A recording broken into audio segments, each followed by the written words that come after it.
In 1992, in Bogota, Colombia, a man named Fabio is speaking to Don Luis, a drug lord and his boss. Fabio tells him he is quitting and hands over all the bookkeeping on the cartel. Don Luis smiles and says he will miss him, and they toast to Fabio's life. Fabio leaves, and Don Luis motions to Marco, his right-hand man. However, Fabio knows that his boss will retaliate against anyone wanting to leave the life of drug smuggling, including him. Fabio races home, knowing they have only an hour to leave the country. Fabio gets home and tells his wife Alicia that it's time. He then proceeds to talk to his daughter, Catalea. Instructs her in case something happens, she has to go to the American embassy and hand them a microchip containing all the information on Don Luis's illegal activities. He also provides her with an address for his brother. Fabio then gives his daughter his necklace, which has the Catalea flower on it. She was named after it because his mother always grew them. Minutes later, Marco and numerous cartel members show up and slaughter Fabio's men. Fabio and Alicia grab guns and try to hold the men, while Catalea sits at the table, watching her parents die. Marco approached Catalea, saying he was a friend of her father, but took something from Don Luis, the microchip. Catalea leans in close, grabs a knife placed under the table, and stabs him in the hand. She then scoots through a window onto a ledge and quickly swallows the microchip. Apparently, her parents taught her skills to survive in case something like this happened. She runs off to escape while Marco's cartel goons give chase. Despite facing parkour runners, men on motorcycles, and those in cars, Catalea eludes them by escaping into the sewers. After some time, she opens a manhole cover, heads to the U.S. Embassy, and asks a guard for an agent. The guard takes her to the agent. Before the agent asks her a question, she quickly forces herself to throw up and hands him the microchip. The agent examines it and looks at her in shock and asks who gave her the chip. She replies, her father, and that he is already dead. The agent then asks her if she knows what it is. Catalea says that it is her passport. They immediately get her out of the country on a plane to Miami. While a CIA agent is escorting her, Catalea asks to go to the bathroom and escapes through the window. She buys a bus ticket to Chicago, where her father told her to go. Upon arriving, she heads to a decrepit neighborhood and shows a calling card. A man sitting nearby hurriedly rushes into a hidden room and approaches another man beating someone. Emilio, her uncle, who happens to be a gang leader and a hired killer, is overcome with emotion when he sees her and hugs her tightly. Finally, Catalea is able to let go and cries in her uncle's arms. The next day, he introduces her to Mama, Emilio, and Fabio's mother and her grandmother. Emilio takes her to a private prep school and bribes the principal to accept her in the middle of the school year. As they leave, Catalea is mad because she thinks she can learn nothing at school. She needs to learn how to be an assassin. Emilio suddenly pulls out a revolver and shoots at a person driving a car, causing it to crash. He informs her that there's an abundance of hired killers, and if she chooses that path without proper guidance, she'll likely meet an early demise. To pursue this lifestyle intelligently, he advises her to attend school, emphasizing the importance of understanding how people think. With the revolver in his right hand and her bag in his left, he allows Catalea to choose the life she wants. 15 years later in California, two cops are sitting in their car, chatting about their wives when they get hit by a drunk driver. A woman emerges, incoherently babbling. They promptly arrest her, and a flower necklace is visible on the woman. It is Catalea, all grown up. They take her to the police station where she is booked on DUI and thrown into a cell for the night. U.S. Marshals show up that night with a prisoner and take him to a cell. Pretending to be asleep, Catalea wakes up. She changes into a skin-tight black suit and picks the lock. Grabbing a spoon that was in a cup of coffee in her cell, grabs some water from the cooler, and heads to the electrical room. There she sets up the cup and the spoon before entering the air ducts. After a few seconds, the water from the cup leaks out enough to short out the power. Catalea gets through a now-stopped fan just before the power is reset. She drops into the men's restroom. The cop guarding the prisoner enters the bathroom and is knocked out by Catalea. She drags his body in front of the camera so the door will be reopened. Opening the cell, she wakes up the prisoner and instructs him to undo his shirt and shoots him several times.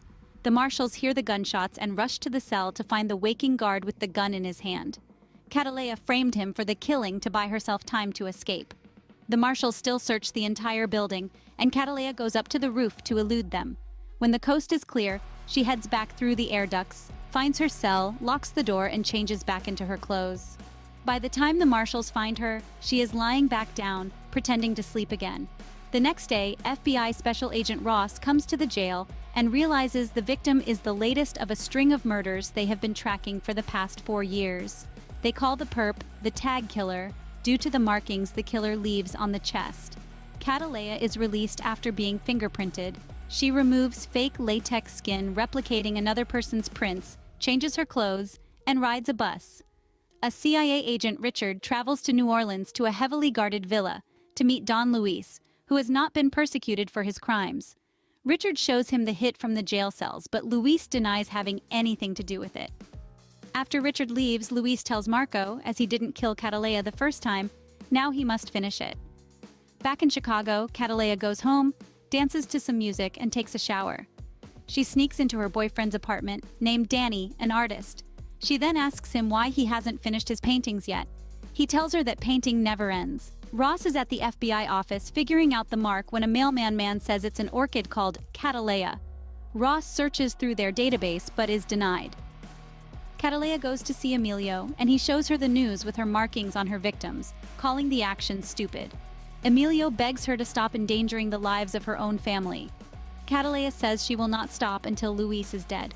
Emilio hands her the next job. A hedge manager named Willie Woogard, who created a Ponzi scheme, stole billions and fled the country. Later, Catalea goes to their hideout disguised as a car repair shop to visit her dogs. She puts fresh meat into their separate bowls, but the dogs don't move until she tells them. An old man named Pepe, the shopkeeper, welcomes her back. Catalea goes into a safe and checks her fake passports, pulls one for Mexico, and leaves. In Mexico, Willie, who enjoys the company of a few women in a mansion with an aquarium of sharks, jokes about how the sharks respond to just one drop of blood. After night falls, Catalea swims through the aquarium. The sharks ignore her. She pushes up a glass cover, enters the mansion, goes inside Willie's bedroom and writes "thief" and her trademark on him. After Willie sees it, he walks around his mansion and finds all his guards are dead. He picks up 2 guns and heads to the pool where Catalea is sitting in a chair, making her presence known. He tries to shoot her, but the guns are empty. Catalea shoots him and he falls into the pool, and the sharks finishes the job.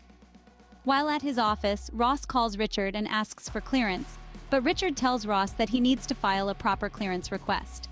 Richard then angrily calls Marco and tells him to handle the problem before Agent Ross starts to connect the dots. Later, Catalea goes to Danny's apartment, but he left to see about some galleries. She sleeps on his bed and holds his shirt close. It is clear she cares about him, but she is afraid to show it. After Catalea prepares dinner, Danny comes home and she kisses him. Danny insists on sitting, eating, and talking, expressing a desire to know more about her since he only knows her name. At a coffee shop, Danny is talking to a buddy about his girlfriend Jennifer, saying he is falling for her but knows nothing about her.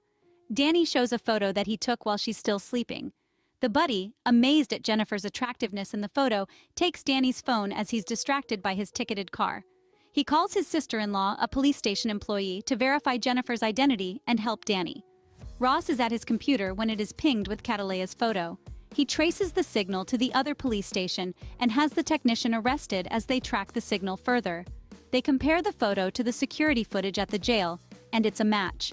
Catalea is the woman who he is looking for. Catalea calls Danny, attempting to express her feelings. Danny brings up the photo, and she panics. As she checks her apartment's perimeter, SWAT arrives. She drops her phone, turns on the shower, takes a gun, and runs through several stairs and apartments and enters one. The tenant tries to make a fuss, so she knocks him out. She recovers a harness and a sniper rifle in the man's bathroom she had previously planted there. She uses the harness to slide down the pipes down to the garage. She shoots out the cameras and is able to slide into an air duct before SWAT finds her. She ends up in the subway and she sneaks away. She then goes to Emilio's, discovering the place ransacked. Pepe lies dead on the floor, Mama dead in the kitchen, leading her to break down. Searching for Emilio, she finds him tied to a chair, clearly tortured. Catalea apologizes, then screams in a mix of sadness and anger. Later that night, Ross arrives home, while Catalea waits for him. She signals him to sit, disclosing that she has rigged his chair with a pressure-sensitive explosive. The Catalea flower tag was a signal to draw out Don Luis, and now, finally, she has his attention. Catalea warns Ross to extract information about Don Luis from the CIA, or she will kill a family member weekly until he feels as hollow as she did years ago. She assures him the bomb will be deactivated once she leaves, and it is. Ross then confronts Richard of the situation, but Richard refuses to provide the information. Catalea calls Ross, demanding the address, threatening Richard's life. Richard dismisses the threat due to reinforced glass, but Catalea shoots around with her sniper rifle, shattering the glass, forcing Richard to provide Luis's whereabouts. After getting the address, Catalea heads back to their hideouts, seizes some guns. Before leaving, she notices her dogs. She takes the armored truck and speeds to Luis's location. At his mansion, Marco briefs the men about the formidable opponent they face in Catalea. Luis hears something, a rocket hurtling their way. He narrowly escapes as it detonates the room. Marco helps him up and they attempt to escape. 4 men get into a car to start a convoy. Catalea smashes through with her truck, crushing the car. Exiting, she showers the car with bullets, killing the men. In the climactic shootout, she systematically eliminates Luis and Marco's men. Marco secures Luis in a safe room and attempts to eliminate Catalea. After a few brief shootouts, only Marco and 1 other man remain. Catalea kills the man and confronts Marco with her gun.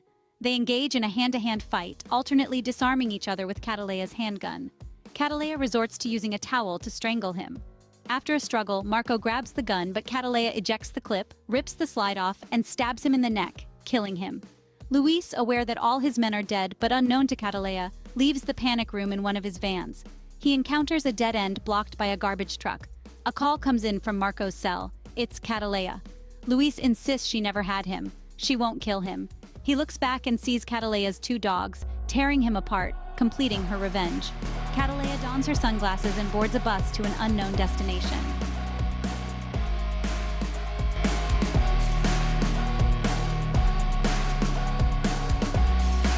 See you in our next Film Flash. Thank you for watching.